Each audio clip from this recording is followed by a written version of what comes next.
हम middle class लोगों की सैलरी पूर्णिमा के चांद की तरह होती है। महीने में बस एक बार आती है और धीरे धीरे करके छोटी होते होते मात्र 15 दिनों में गायब हो जाती है। अब चांद तो धीरे धीरे वापस से बढ़ने लगता है, पर हमारा पैसा एक बार खर्च हो गया तो अगले 15 दिनों के लिए उधार, कर्जे या बची कुची सेविंग से निकालना पड़ता है। पर क्या कोई ऐसा तरीका है कि ये पैसा धीरे धीरे घटने की बजाय बढ़ता चला जाए और बढ़ते बढ़ते इतना हो जाए कि हमारी सारी जरूरतें पूरी करके हमें अर्ली रिटायरमेंट और फाइनेंशियल फ्रीडम दिला दे। देखो, वॉरेन बफेट का कहना है कि अगर आपको लाइफ में अमीर बनना है, सक्सेसफुल बनना है, तो आपको कुछ बाकी लोगों से ज्यादा स्मार्ट नहीं, बस बाकी लोगों से ज्यादा डिसिप्लिन्ड होना है। यानी थोड़ा थोड़ा पैसा खर्च करने की बजाय अगर आप इन्वेस्ट करने पर ध्यान दो तो कुछ ही सालों में जो आपको अमीर बना देगा वो है पावर ऑफ कंपाउंडिंग। और ऋषभ और आकाश के साथ भी कुछ ऐसा ही हुआ। तो शौर्य, ऋषभ और आकाश तीन दोस्त रायपुर से मुंबई आए। आंखों में नौकरी के अलग अलग सपने लिए। तीनों के पास अच्छी इंजीनियरिंग की डिग्री थी और साथ ही अमीर होने का सपना भी। ऋषभ का शुरू से रियल एस्टेट की तरफ इंटरेस्ट था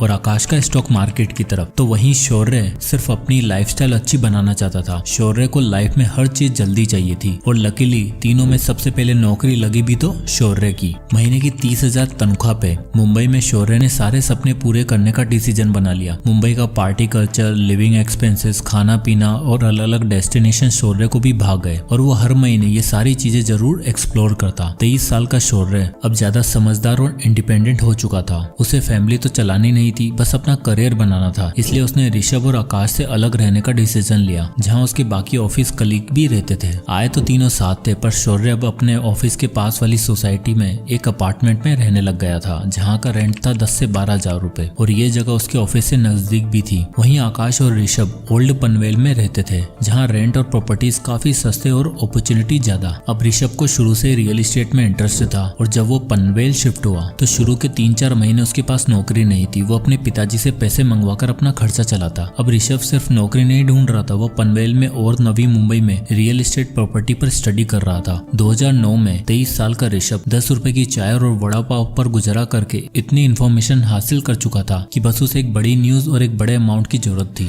ऋषभ को पता चला कि नई मुंबई अगले 10-15 सालों में खूब डेवलप होने वाली है। यहाँ मेट्रो आने वाली है और ये ओल्ड पनवेल भी नवी मुंबई के डेवलपिंग हिस्सों में आने वाला है। तो ऋषभ ने एक रियल एस्टेट कंपनी में नौकरी पकड़ी, जहां उसकी तनख्वाह बहुत कम थी, मात्र 15,000 रुपए, पर इन्फॉर्मेशन का भंडार था। सडनली ऋषभ को पनवेल में एक ऐसी प्रॉपर्टी मिल गई जहां कंस्ट्रक्शन शुरू होने वाला था और वहां लैंड अलॉट हो रहे थे। ऋषभ ने अपने पापा को फोन करके 15 लाख रुपए इस प्रॉपर्टी में इन्वेस्ट करने के लिए कहा और ये वादा किया कि 10 साल के अंदर अंदर यहाँ डेवलपमेंट होने वाला है और हम इसी 3-4 प्रॉपर्टी खरीद के पूरी तरीके से फाइनेंशियली फ्री हो जाएंगे। अब एक इंडियन फादर कहाँ मानने वाले थे, पर कैसे भी करके ऋषभ ने उन्हें कन्विंस किया और 15 लाख रुपए डलवा लिए। साल 2011 में वो प्रॉपर्टी बनकर तैयार हो गई। उसके साथ ही वहाँ शॉपिंग कॉम्प्लेक्स, हॉस्पिटल, स्कूल बना। ऋषभ ने वो प्रॉपर्टी रेंट पर डाली और 2% का रेंटल यील्ड निकाला। अब ऋषभ की प्रॉपर्टी का दाम बढ़ते जा रहा था और शुरुआती 5 सालों में उसकी प्रॉपर्टी ने रंग दिखाना शुरू कर दिया और 5 साल में उसकी प्रॉपर्टी की वैल्यू 30,17,000 हो चुकी थी और उसे मंथली 60,000 रुपए रेंट आने लग गया था। साथ ही उसकी जॉब भी अच्छी होती जा रही थी। ये दिखाता है कि ऋषभ ने पैसा कमाने से भी पहले उसको ऐसी जगह इन्वेस्ट करने के बारे में सोचा जहां उसको फ्यूचर में इनकम आती रहे। वहीं दूसरी तरफ शौर्य 2011 में 25 साल का हो चुका था और अब उसकी लाइफ पूरी तरीके से चेंज हो चुकी थी। उसे मुंबई की फ्लैशी कल्चर की आदत लग चुकी थी और अब वो लाइफ के बड़े बड़े परचेज बिना कुछ सोचे समझे करने लग गया था। 50,000 सैलरी होने के बाद और 3 साल नौकरी करने के बाद शौर्य हर वो काम करने लग गया था जो उसके कलीग किया करते। उसके दोस्तों ने गाड़ी खरीदी तो शौर्य का भी मन हुआ कि अपनी गाड़ी ली जाए। भाई साहब शोरूम में जाते हैं और इन्हें पसंद आती है 6 लाख रुपए की सेडान गाड़ी। अब 6 लाख रुपए एक साथ तो नहीं थे, तो बनवा ली EMI।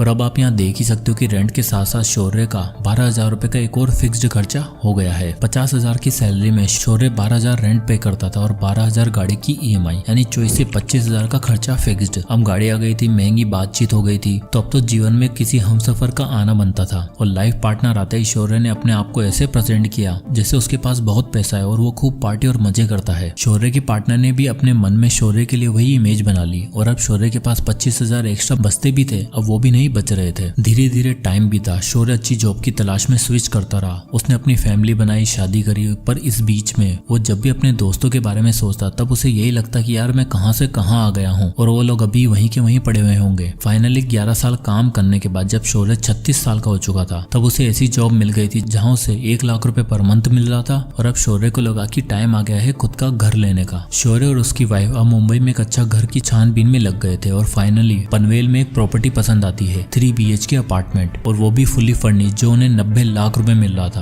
अब 1 लाख की सैलरी वाला आदमी, चलो दोनों मियाँ बीवी की कंबाइंड इनकम 2 लाख भी मान लो, तो 90 लाख तो एक साथ अफोर्ड कर नहीं सकते थे। इसलिए उन्होंने 20 लाख की सेविंग से डाउन पेमेंट करी और बचे 70 लाख की EMI बनवा ली। अब आप यहाँ देख ही सकते हो कि लगभग 58,000 पर मंथ की EMI पे उन्होंने फाइनली अपना ड्रीम हाउस ले ही लिया। सारा पेपर वर्क और लोन प्रोसीजर कंप्लीट होने के बाद जब प्रॉपर्टी ओनर का खुलासा हुआ तो शौर्य के होश ही उड़ गए। असल में जिस नवी मुंबई में शौर्य ने प्रॉपर्टी खरीदी थी वो ऋषभ की ही प्रॉपर्टी थी, एग्जैक्टली वही प्रॉपर्टी जो उसने 2011 में 15 लाख रुपए की खरीदी थी। और अब आप यहाँ देख ही सकते हो कि 11 साल बाद यानी 2022 में जब वो अपनी प्रॉपर्टी बेचने गया तब उसकी वैल्यू 69,78,000 रुपए हो चुकी थी और उसने शौर्य को वही फ्लैट 90 लाख रुपए में बेचा। दरअसल ये परिवर्तन इसलिए हो पाया क्योंकि 2011 में दिखने वाला पनवेल अब 2022 में कुछ ऐसा दिखता था, जहाँ सब कुछ पूरी तरीके से डेवलप्ड हो चुका था। ऋषभ ने जो स्पेकुलेट करके प्रॉपर्टी का दाव खेला था वो बिल्कुल सही बैठा और अपनी नौकरी के साथ और कमाई हुई अर्निंग्स को वापस रियल एस्टेट में इन्वेस्ट करते करते अब उसके पास नवी मुंबई में 4 प्रॉपर्टीज थी, जिसमें से एक खरीदी शौर्य ने। तो जैसे ही शौर्य ने ऋषभ को देखा वो हैरान हो गया और ऋषभ ने उससे मिलने के बाद बताया कि भाई मैंने इन 13 सालों में 4 प्रॉपर्टी खरीद ली है। दरअसल मैं नवी मुंबई में तब इन्वेस्ट किया था जब वो डेवलप हो रही थी और रियल एस्टेट इकलौती ऐसी चीज है जो इन्फ्लेशन के दायरे में इतनी नहीं आती। उल्टा इन्फ्लेशन के साथ साथ रियल एस्टेट भी ग्रो होता है और साथ ही बढ़ती प्रॉपर्टी के रेट्स भी और आसपास होती डेवलपमेंट के साथ रेंट भी इंक्रीज हो जाते हैं, यानी पावर ऑफ कंपाउंडिंग के साथ पावर ऑफ रेंटिंग भी। 36 की एज में ऋषभ के पास इतना पैसा था कि वो आराम से रिटायर हो सकता था और उसका एसेट उसे पैसा कमाकर दे रहा था। वॉरेन बफेट कहते हैं, if you don't find a way to make money while you sleep you will be working till your last breath. और कुछ ऐसा ही हाल था शौर्य का। इन दोनों में बातचीत चली रही थी कि इतने में आकाश का जिक्र हुआ। शौर्य ने पूछा कि आकाश कहाँ है आजकल, नौकरी के लिए कहीं धक्के तो नहीं खा रहा? तो ऋषभ ने बताया, नहीं भाई, उसकी गेम तो एकदम अलग है। उसने 2 साल नॉर्मल जॉब करने के बाद दलाल स्ट्रीट में नौकरी करी और अब वो वहीं पर प्लेस्ड है। रुक, उसको भी बुलाता हूँ। आकाश का इंतजार करते शौर्य और ऋषभ दोनों एक होटल में बैठे हुए थे। तभी आकाश एक ट्रू जेंटलमैन सेंस में अपनी गाड़ी से उतरता है और दोनों से बड़े दिनों बाद मिलकर बहुत खुश होता है। आकाश का सिंपल वे ऑफ लिविंग देखकर शौर्य पूछता है कि भाई तुम्हारा क्या हाल है, लाइफ में कुछ हुआ कि नहीं, पैसा रुपया कमाया कि नहीं ढंग से? इस पर आकाश बड़ी ग्रेसफुली रिप्लाई करता है कि भाइयों बस अगले 5 सालों में रिटायर होने वाला हूँ। शौर्य मन ही मन सोचता है कि एक साला रिटायर भी हो गया है और एक 5 साल बाद होने वाला है और मैं अकेला अगले 20 साल तक घर की EMI भरने के लिए काम करूंगा क्या? आउट ऑफ क्यूरियोसिटी शौर्य पूछ ही लेता है कि भाई 5 साल में कहीं लॉटरी तो नहीं लगने वाली? इस पर आकाश उन दोनों को अपनी लाइफ स्टोरी बताता है। कहता है कि मेरी कोई लॉटरी नहीं लगने वाली, बल्कि मैं सेविंग्स रूल और कंपाउंडिंग रूल की मदद से पैसा कमाया है और अब इतना हो चुका है कि बस 3-4 साल बाद रिटायर हो जाऊंगा। तो आकाश कंटिन्यू करते हुए बताता है कि हुआ यूं कि मेरी पहली नौकरी लगी एक ट्रेडिंग कंपनी में एज एन IT टेक्नीशियन। वहाँ मेरा काम तो अलग था, पर मैंने स्टॉक मार्केट के कुछ दाव पेच सीखे और अपनी 25,000 की सैलरी में से कुछ पोर्शन सेव करके इन्वेस्ट करता रहा। इन्वेस्ट करने के लिए मैंने जिस सेविंग मेथड का यूज किया था वो था 50-30-20 रूल। मैंने 25,000 की सैलरी में से 50% हिस्सा अपनी नीड्स के लिए रखा, 30% वॉन्ट्स और एंटरटेनमेंट सोर्सेज के लिए और बाकी बचा 20% यानी 5,000 रुपए SIP के थ्रू इन्वेस्ट किया। आकाश ने बताया कि उसे सबसे पहले मार्केट के बारे में सीखना था और इन्वेस्टमेंट के लिए जो सबसे बेस्ट चीज थी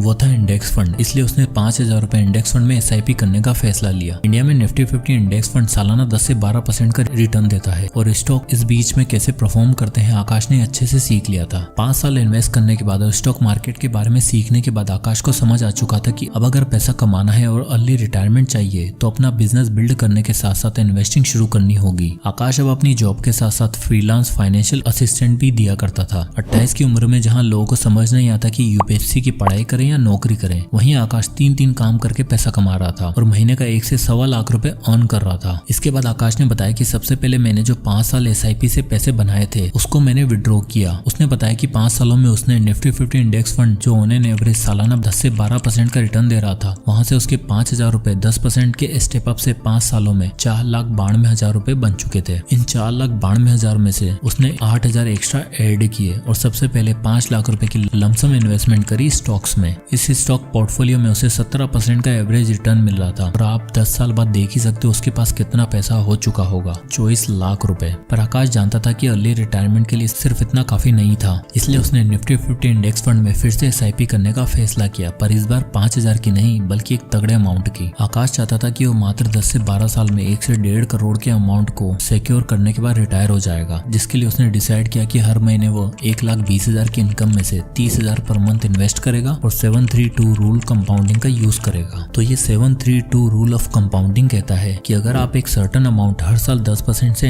इंक्रीज करते हो तो पहले 7 साल में आपके पास 50 लाख रुपए होंगे, फिर अगले 50 लाख मात्र 3 सालों में बन जाएंगे और अगले 50 लाख के लिए सिर्फ 2 साल का और इंतजार करना होगा। आकाश ने वो सर्टेन अमाउंट डिसाइड किया 30,000 रुपए और कैलकुलेशन करी जो कुछ इस तरह आई। यानी आकाश की कैलकुलेशन बिल्कुल सही बैठ रही थी। आप देख ही सकते हो कि 7 साल में 50 लाख, फिर 10वें साल में 1 करोड़, 12वें साल में 1.5 करोड़। प्लस में जब तक वो रिटायर होता तब तक उसके पास 25 लाख के स्टॉक भी तो था जिससे उसे डिविडेंड भी मिल रहा होगा। पर इस कैलकुलेशन में एक बहुत बड़ी दिक्कत थी। आकाश ने सोचा 1.5 करोड़ रुपए जो 12 साल बाद कैलकुलेशन में शो हो रहे हैं, क्या 12 साल में इन्फ्लेशन के बाद भी इनकी वैल्यू सेम ही रहेगी क्या? तब उसने इंडिया में चल रही 6% एवरेज इन्फ्लेशन को भी एडजस्ट करा, जिसकी कैलकुलेशन कुछ इस तरह थी। आप यहाँ देख ही सकते हो इन्फ्लेशन एडजस्ट करने के बाद उन 1.5 करोड़ की एक्चुअल वैल्यू मात्र 71 लाख रुपए होगी। तो आकाश को ये समझ आ चुका था कि 30,000 रुपए से तो काम नहीं होने वाला है। उससे अपनी रिटायरमेंट के लिए 1 करोड़ की जरूरत थी जो 30,000 पर मंथ की SIP से अचीव नहीं होने वाला था। इसलिए उसने पहले दिन से 50,000 पर मंथ इन्वेस्ट किया और अब आप रिजल्ट देख ही सकते हो। 732 रूल ऑफ कंपाउंडिंग, उसका 1 करोड़ का टारगेट 12 साल में आराम से अचीव हो जाएगा, वो भी आफ्टर